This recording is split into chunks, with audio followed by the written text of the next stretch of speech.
Em nome do Pai, do Filho e do Espírito Santo. Amém. Terceiro domingo do tempo comum. Segue-me. Siga-me, e eu farei de vocês pescadores de homens, disse o Senhor.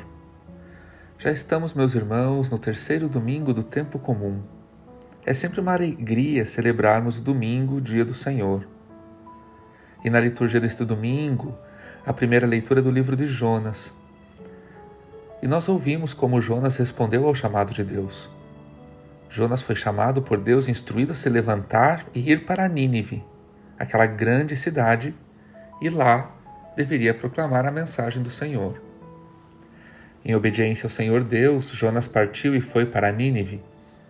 Ele proclamou a palavra divina de Deus, avisando ao povo pecador que, a menos que se arrependessem de seus pecados, em 40 dias sua cidade seria derrubada. Temendo a ira de Deus, o povo percebeu que havia pecado contra Deus. Imediatamente proclamaram um jejum e todos, dos mais aos menos importantes, vestiram-se de saco. Nesta época, um pano de saco é um pano áspero, usado como símbolo de luto ou penitência. Não é algo confortável de se usar, mas serve ao propósito de fazer um sacrifício que agrada a Deus. Um método de arrependimento, juntamente com o jejum. Um método que externa o arrependimento de um coração sincero. Como todos ouvimos, o povo abandonou os maus caminhos. Converteram-se. Consequentemente, Deus mudou de ideia sobre a calamidade que estava prestes a enviar a Nínive. Como todos ouvimos, o povo abandonou os seus caminhos. E, consequentemente, Deus mudou de ideia sobre a calamidade que estava prestes a enviar a Nínive. A oração e a penitência ajudaram o povo a se converter, a mudar os seus maus hábitos e buscar fazer a vontade de Deus. Tudo isso aplacou a ira de Deus sobre todos. Já na segunda leitura, que é das primeiras cartas de São Paulo aos Coríntios, uma leitura para alguns um pouco difícil de entender.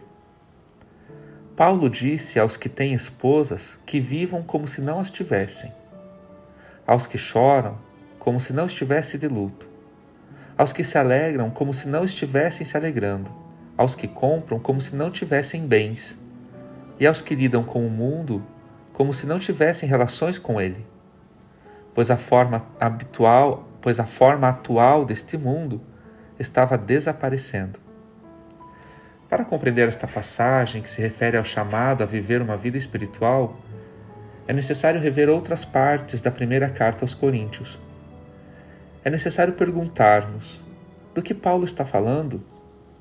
E encontramos esta resposta em 1 Coríntios 10, versículo 11, onde Paulo disse aos coríntios que os cristãos já estão vivendo os últimos dias, para quem já havia chegado o final dos tempos. Não existirá uma outra era vindoura.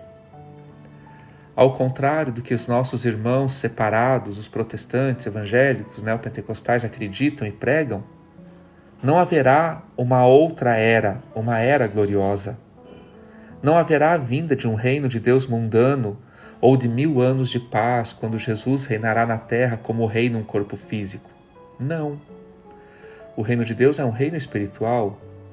Ele é invisível e já está entre nós. A era final começou com a gloriosa ressurreição do Senhor Jesus. E através do sacramento do batismo, os cristãos são unidos no Senhor ressuscitado. Vivemos agora a última era, a era da Igreja e da liturgia.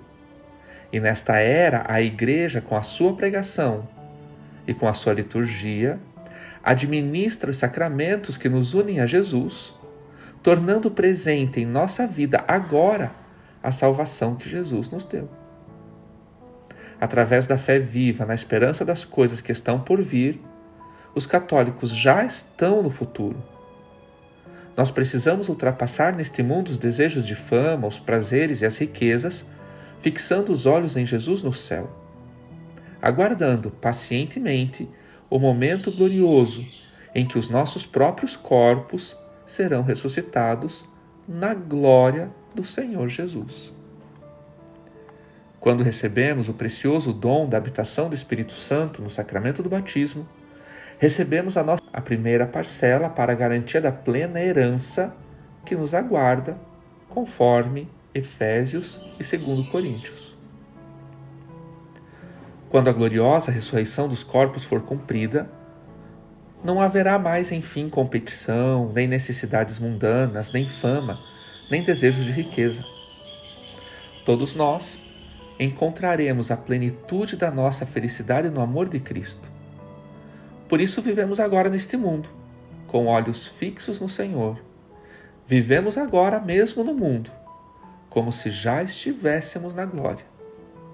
Quem está desapegado do mundo já tem um pé no céu. Enquanto estamos neste mundo, sabemos que não somos deste mundo. Os religiosos que consagram sua vida ao Senhor através dos votos juntam-se aos batizados que fazem parte da vida futura, na ressurreição dos santos.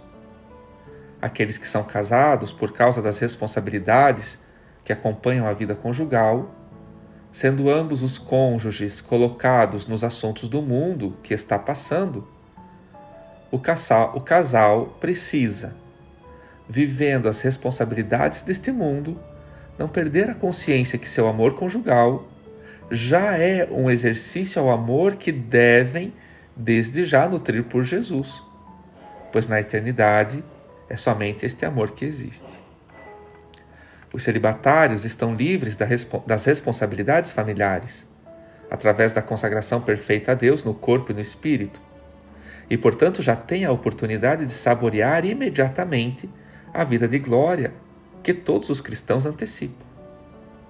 Assim, o religioso, o clérigo, os que estão unidos pelos laços matrimoniais, são um reflexo da glória que viveremos na eternidade.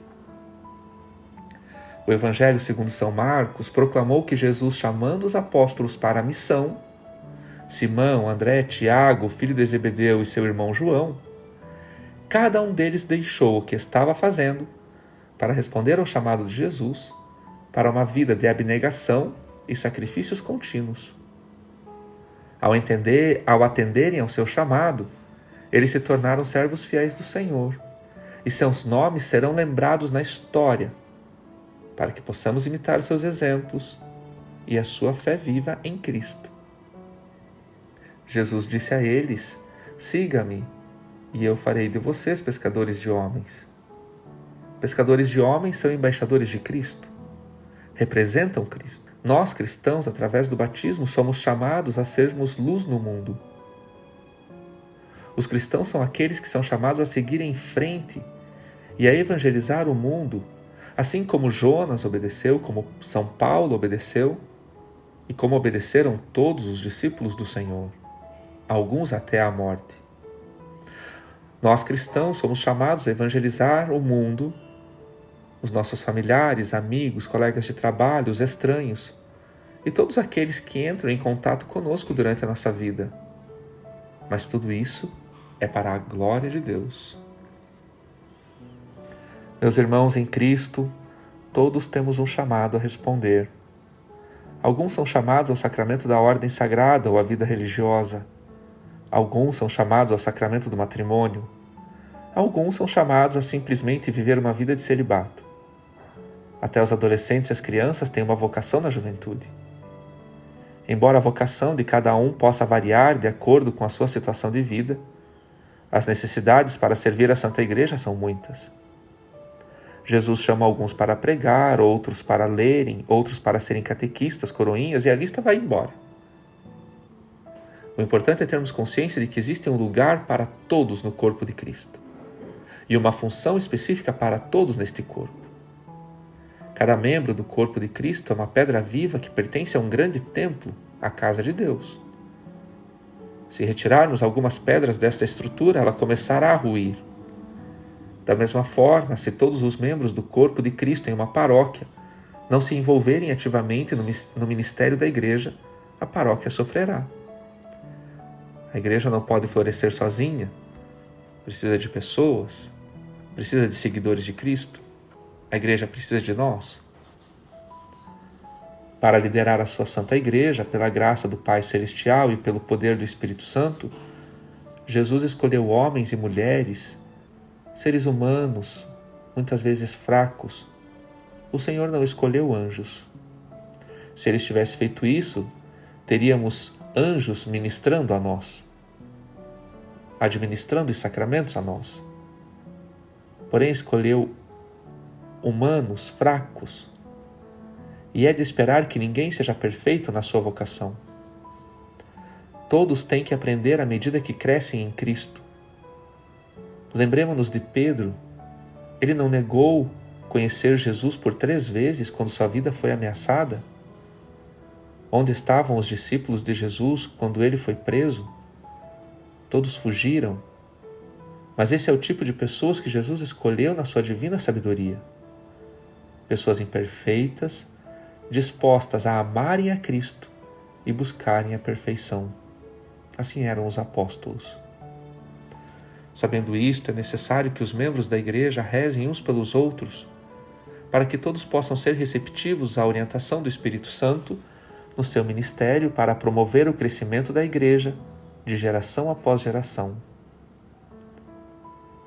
Assim como o bispo e os sacerdotes precisam de orações para que possam ser bons líderes e santos, o mesmo acontece com os nossos irmãos leigos, os fiéis. A oração não é algo unilateral. Jesus quer que todos nós sejamos unidos como um só no seu corpo. Devemos e precisamos rezar uns pelos outros. E se desejamos sinceramente vencer o poder de Satanás, que sempre procura destruir a Santa Igreja, destruindo os seus membros, nós precisamos ser fortalecidos pelo poder da oração de uns pelos outros e pela recepção dos sacramentos. Assim, neste domingo, é bom que cada um de nós peça ao Senhor Jesus que abençoe a nossa paróquia com uma abundância de atividades ativas, membros santos para fazerem a sua santa obra, membros santos que rezem uns pelos outros. Peçamos a Jesus que nos fortaleça em nossas obras para que brilhemos como verdadeira luz no mundo, mostrando paciência onde é necessário, amor onde há ódio, bondade onde é menos esperado, e finalmente que cada um de nós reze por aqueles que caíram no pecado, para que possam mais uma vez se levantar e ocupar o seu lugar como servos frutíferos e obedientes do Senhor Jesus no seu corpo. Feliz domingo, dia do Senhor. Deus abençoe você e que ao Santíssimo Nome de Jesus todo joelho se dobre.